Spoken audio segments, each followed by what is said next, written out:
Welcome home. What are you doing? What were you doing? Nothing. Nothing? Why are you standing right there? So I've been waiting. Why? Why do you think? Hi, buddy. I think we both know where you were. I was letting the dog out. Leash. Well, the dog was here. The neighbor's dog. I'm watching it. Yeah? Yeah. Why else Or would I were have you a dog? watching the guy? Why are you doing this? Like, I'm doing this literally because homeless. you're a cheater. I So came go live with you. your mom. I don't care where I'm you not going go. with my parents. But you're not I'm staying with coming me. with you. No, you're not. It's your responsibility. Why I just got an email. I was waiting for you to tell me this. It was 30 days till our lease ends. What happened? Like, Nothing happened. I mean, I'm just moving. we had still till the whole year. Yeah, but I just decided I'm moving. You're moving? Why didn't you tell me this before? Where are we going? No. Not where are we going? Where am I going? You know? Stop playing with me right now. What I'm are not playing with talking you. about? So you think that you just want me to pay out the We bills? have 30 days to get out. What is No. happening? I called them. I'm ready. I already and they have were another saying that apartment. It was all fine. What? You're gonna leave and go somewhere else, and I'm gonna leave and I go don't somewhere have else. nowhere else to go. Do you understand? I don't care if you leave.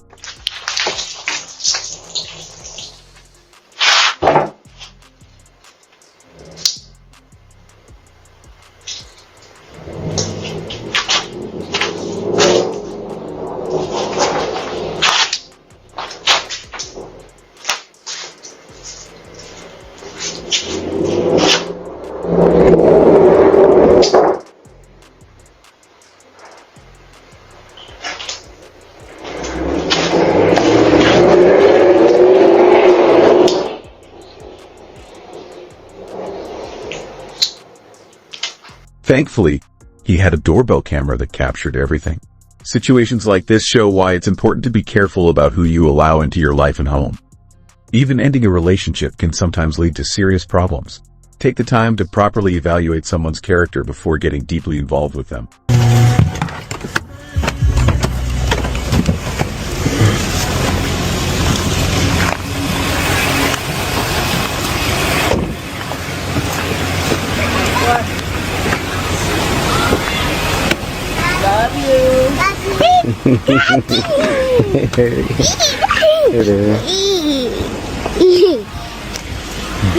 Come on, who's on this side? Bye, see you at 7.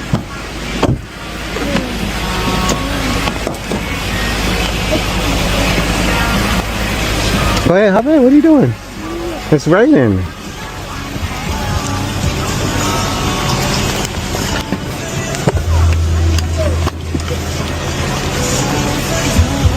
I'm coming on that side.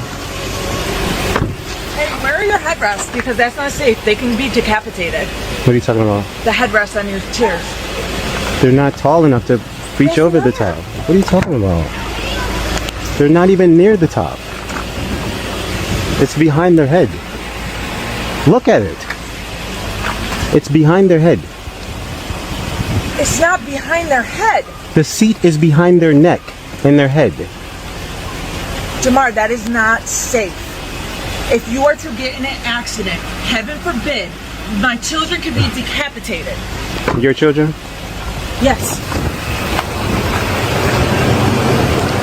Put them all the way in the back then. Hey.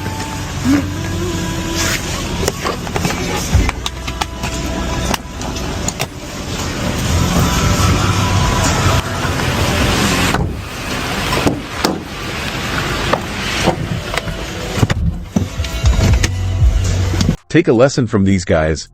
When dealing with a high-conflict co-parent, staying calm and refusing to engage in unnecessary arguments is often the smartest approach. Some people aren't interested in reason or solutions. They thrive on conflict and attention. Don't feed the drama.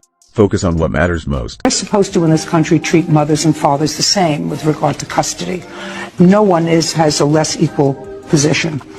However, when I practiced in the family court and then was later a judge in the family court, I found that that law was honored in the breach. Most judges And most psychologists that served the court always thought that the mother was better. And I didn't always find that that was true. There's a thing called holiday hijacking. You can go out any courtroom right before Christmas, Thanksgiving, a big holiday. There's lawyers out there waiting to file these protective orders, restraining orders. They do it because it's a big gap of time that you can take with one allegation. This stops all of those games. It returns the resources to CPS, to the district attorney's office, to the court system. There is no fiscal note to this. When you return the child, you shall return the time. Now, courts, they take away your parental right on a precaution. They're not supposed to be able to do that. They violate your 5th Amendment right for due process, your 14th Amendment right for care, custody, and control on a precaution. But if these people are going to keep playing these games, it lets them know that if you take my Christmas, you're going to return 2 Christmases in a row. If you take my Thanksgiving, you're going to miss 2 in a row. It stops the games. That's all this does. It was not a good New Year's Eve for 18-year-old Bria Hardy. She was taken into custody here at the sheriff's office and charged with theft by deception. We're told her ex-boyfriend came up here in early December, told investigators that he believed that he was the victim of a scam perpetrated by Hardy, in which he had paid her over $7,000 in child support payments. She claimed to him that they had had a child together, a little baby, and that he was responsible for helping her to raise this baby, and even sent him photographs and everything else. Turns out in the investigation that the child was not his. Turns out that the child wasn't hers either. Belonged to somebody else.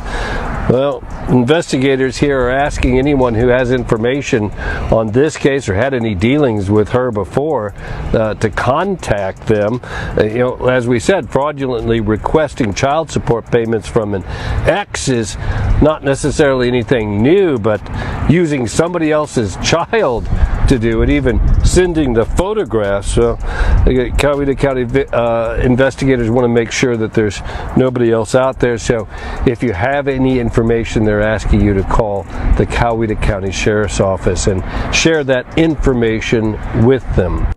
This is getting more cynical every single day. There is really no limit to the evil modern female can do easier. And to think this gender has the support of the society is really more infuriating. There comes a time in most married men's lives when they get the idea that perhaps they may have just married the wrong girl. So for me, that day occurred about a week after my oldest daughter was born.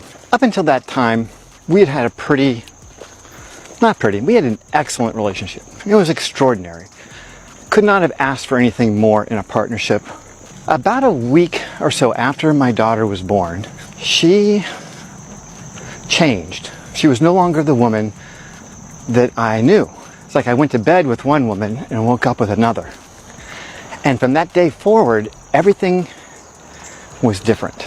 In the beginning, life was good. Sex was good. Everything about it was good. Hey, guys, this way. Could not have asked for anything better, quite honestly. I remember talking to my best friend about it back when I was dating. She was living with me, my wife, before we got married. And he was telling me about all the horror stories of his marriage. And all I was thinking to myself was, man, you poor son of a bitch. You obviously picked poorly. You're not like me, man. I picked the right one. Situations like these seem to grow more troubling by the day. Some individuals are willing to go to extreme lengths without any regard for the consequences their actions have on others.